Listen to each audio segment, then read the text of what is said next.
یہ میری خوش قسمتی کہ میں حضور کا امت ہوں، ساری زندگی اس کا شکریہ ادا کرتا رہوں تو کہ شکر ادا نہیں۔ ہم حضور کی امتی، نبی انتظار کرتے رہے، نبی منتظر رہے۔ حضرت خلیل اللہ کی بارگاہ میں پکار رہے ہیں، ربنا وابعث فیہم رسولا، مالک رسول بھیج دے۔ کوئی کہتا ہے لیسا بفظ ولا بغلظ، وہ ترشرو نہیں ہوگا، سخت مزاج نہیں ہوگا، ماتھے پہ شکنے لانے والا نہیں ہوگا، وہ پیار بانٹنے والا ہوگا۔ بس وہ آیا جا رہا ہے۔ حضرت عیسیٰ نے تو نام بھی بتا دیا نا، مبشرا برسول یاتی من بعد اسمہ احمد، لوگوں میں جا رہا ہوں، چلو نام بھی بتا دیتا ہوں، میرے بعد جو آنے والا اس کا نام احمد ہوگا۔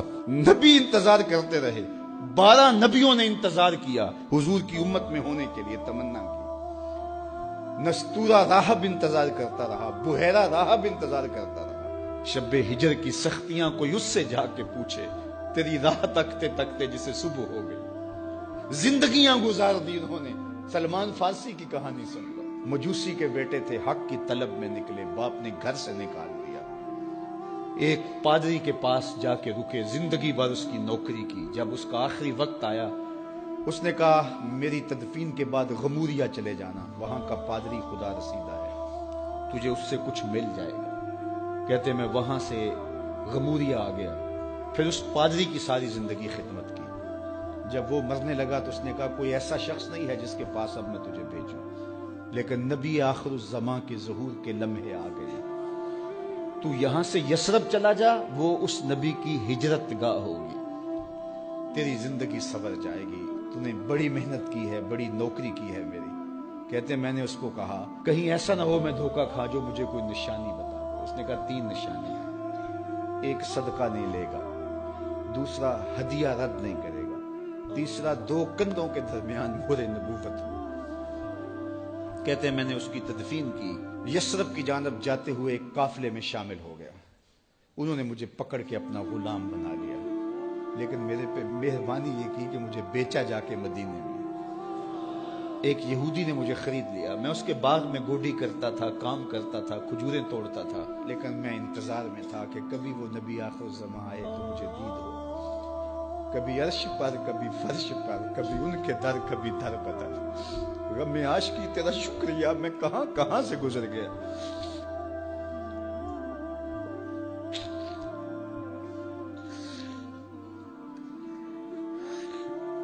کہتے ہیں ایک دن میں اپنے باغ میں کھجوریں توڑ رہا تھا کہ ہواؤں میں مستی پیدا ہو گئی اور ہر سمت سے طلع البدر علینا کی صدائیں گونجنے لگی۔ میں سمجھ گیا کہ وہ لمحے آ گئے، میں نے چھلانگ لگا دی اور دوڑ پڑا۔ میرے آقا نے سمجھا شاید غلام بھاگ گیا، اس نے دوڑ کے مجھے پکڑ لیا۔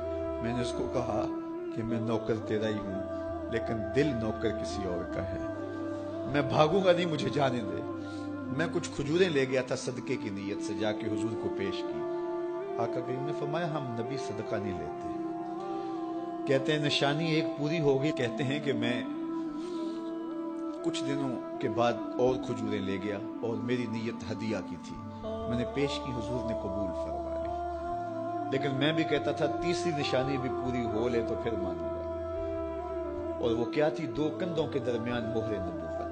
کہتے ہیں ایک دن حضور میرے باغ میں آئے اور آقا کریم نے اپنے مبارک کندھے پہ چادر رکھی ہوئی تھی اور چادر کی اوٹ میں مہر نبوت چھپی ہوئی تھی، اور میں پیچھے ہو کے دیکھتا تھا، اور میری آرزو یہ تھی کہ کوئی تیز جھونکا ہوا کا آئے اور چادر ہٹ جائے اور میں مہر نبوت کی زیارت کر لوں۔ حضور میرے ارادہ قلب سے آگاہ ہوئے، فَأَلْقَى إِلَيَّ رِدَاءَهُ، حضور نے چادر اتار کے میری جانب پھینکی اور پھر ایسے رخ کر کے فرمایا انظر الی ما امرت بہ، اس پادری نے جو بتایا تھا دیکھ لے آ کے۔ تو کہا میں نے دیکھا کہ حضور کے کندھوں کے درمیان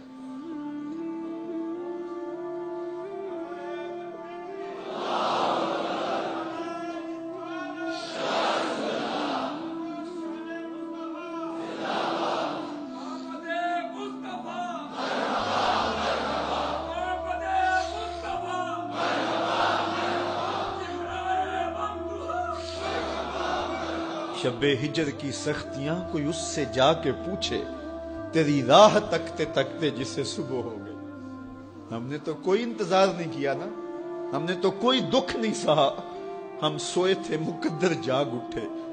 ہمارے والد مسجد سے مولوی صاحب کو بلا لائے. انہوں نے کان میں آ کے کہا مبارک ہو تو حضور کا نوکر بن کے آ رہا. میرے والد گرامی ایک شعر جھوم کے پڑھا کرتے تھے, محمد جانے جانا ہے پیغمبر ہو تو ایسا ہو, رسولوں کی بشارت سے مبشر ہو تو ایسا ہو, امر توقیر کا سب کو موکر ہو تو ایسا ہو, کیا ہم کو غلام ان کا مقدر ہو تو ایسا.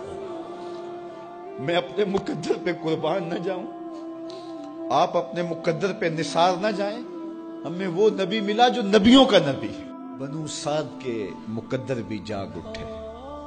اللہ اکبر, کیا وہ خوش نصیب وادیاں تھی, کیا وہ خوش بخت پہاڑ تھے بنو سعد کے, جہاں حضور نے زندگی کے ابتدائی سال گزارے. اللہ اکبر. حضرت حلیمہ سعدیہ کہتی ہیں جب میں حضور کو گھر لے گئی تو میرے گھر میں روشنیاں آ گئیں. باقاعدہ عورتوں نے کہا حلیمہ تو اتنی امیر ہو گئی ہے رات کو بھی دیا نہیں بجھاتی. بڑے امیر کبیر گھرانوں میں بھی رات کو لوگ دیا بجھا دیا کرتے ہیں, لیکن تو اتنی ہی امیر ہو گئی ہے کہ رات کو بھی تیرے گھر کا دیا نہیں بجھتا. تو حلیمہ سعدیہ نے کہا آؤ میں تمہیں بتاؤں میرے گھر میں دیا کون سا روشن. باقاعدہ ہم جولیوں کو بلایا, پالنے میں حضور تھے, اشارہ کر کے کہا ما کننا نحتاج الی السراج من یوم اخذناہ, جب سے یہ پیارا گھر آیا ہے میں نے سارے دیے توڑ دیے. دیے کی ضرورت نہ مشعل کی حاجت, عجب روشنی تو نے پائی حلیمہ, بڑی تو نے توقیر پائی حلیمہ, بنی تو محمد کی دائی حلیمہ. کہا ما کننا نحتاج الی السراج من یوم اخذناہ, جب سے یہ پیارا گھر میں آیا ہے میں نے سارے دیے توڑ دیے. جہاں روشنی چاہیے ہوتی ہے حضور کو اٹھا کے اس کمرے میں لے جاتا ہے, وہاں انوار پھیل جاتے ہیں, روشنیاں پھیل جاتی ہیں. کیسے اجالے پھیلے, کیسی روشنیاں پھیلیں. حلیمہ دا چھپر کھجوری دے تھلے, حوراں وچھالے نوری مسلے, فرش تو عرش تک پہ گئی دہائی, حلیمہ نے لٹ لئی خدا دی خدائی. اللہ اکبر. وہ سارا دن تو صحراؤں میں گھوم لیتی تھی, اسے جب بھوک لگتی تھی لبوں کو چوم لیتی تھی. بخت جاگے حلیمہ سعدیہ کے حضور ان کے گھر آئے. اللہ اکبر. جدھر سے گزرتے گئے نور پھیلتا گیا, انوار پھیلتے گئے. حضرت سیدہ طیبہ طاہرہ حضرت عائشہ سلام اللہ علیہا فرماتی ہیں کہ میں کچھ سی رہی تھی کہ میرے ہاتھ سے سوئی گر گئی. اب حضور کے گھر میں دیے میں جلانے کے لیے تیل بھی نہیں تھا. میں پریشان تھی, سوئی گر گئی. اتنے میں حضور تشریف لائے. حضور مسکرائے, کہتی ہے میں نے گمی ہوئی سوئی تلاش کر لی. اللہ اکبر. تو یہ روشنی تھی, یہ انوار تھے. اللہ اکبر. اذا ضحک یتلالع فی الجدر, جب حضور مسکراتے تھے سامنے والی دیواروں پہ عکس پڑتا تھا. اللہ اکبر. جب مسکراتے تھے نور پھیل جاتا تھا. اذا تکلم رؤیا کالنور یخرج من بین ثنایاہ, حضور کے سامنے والے دانتوں میں ہلکا سا فاصلہ تھا, اور جب آقا کریم گفتگو کرتے تھے وہاں سے نور کی کرنیں چھن چھن کے نکلتی تھیں, انوار پھیل جاتے تھے. ایسا نوری ماحول, ایسا نورانی چہرہ. حضرت ابو ہریرہ بولے کل قمر لیلۃ البدر لم ارى قبلہ ولا بعدہ مثلہ. کیا پوچھتے ہو, 14ویں رات کا چمکتا ہوا چاند تھے میرے حضور. پھر کہا نہیں نہیں نہیں, حضور جیسا نہ پہلے دیکھا نہ بعد میں دیکھا. حضرت حسان بن ثابت پاس کھڑے تھے. کہا دیکھتے کیسے, کسی ماں نے جنم دیا ہوتا تو دیکھتے. خدا نے وہ سچائی پن چھڑیا جدے وچ محمد نو ٹالیا سی. حسینہ جمیلہ دا منہ موڑ دیتا, محمد بنا کے قلم توڑ دیتا. مثل او در عالم امکان متصور نیست. حضرت شیخ مجدد کہتے ہیں حضور کی مثل بزم عالم میں ممکن ہی نہیں ہے, ہو ہی نہیں سکتا. اور اقبال کا لہجہ بھی دیکھیے, رخ مصطفیٰ ہے وہ آئینہ کہ اب اس سا دوسرا آئینہ, نہ کسی کی بزم خیال میں نہ دکان آئینہ ساز میں. تو وہ پیکر تراشا, وہ پیکر تراشا, مکھ چند بدرشا شانی ہے, متھے چمک دی لاٹ نورانی ہے, کالی زلف تیک مستانی ہے, مخمور رکھی ہن مد بھری. کیسا جمال دیا, کیسا حسن دیا.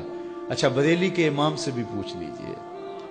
اللہ اکبر. بل بل نے گل ان کو کہا, کمری نے سروے جاں فضا.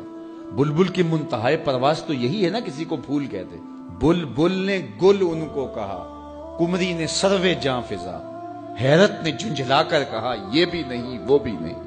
خورشید تھا کس زور پر، کیا بھر کے چمکا تھا قمر، بے پردہ جب وہ رخ ہوا یہ بھی نہیں وہ بھی نہیں. وہ حسن دیا وہ جمال دیا اللہ نے اپنے محبوب